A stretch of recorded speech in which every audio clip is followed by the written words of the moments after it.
Prøv lige at kigge. Det her, det er vand.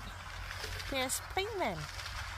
Og det her rundt om, det er en lille sø.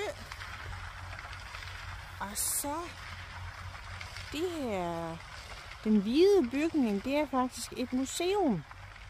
Den hedder Kunstpavillon.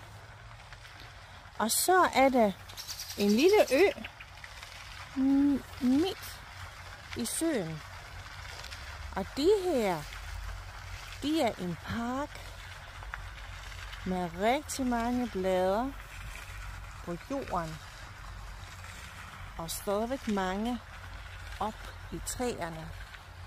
Prøv lige at se de der farver. Det her, det er efterår.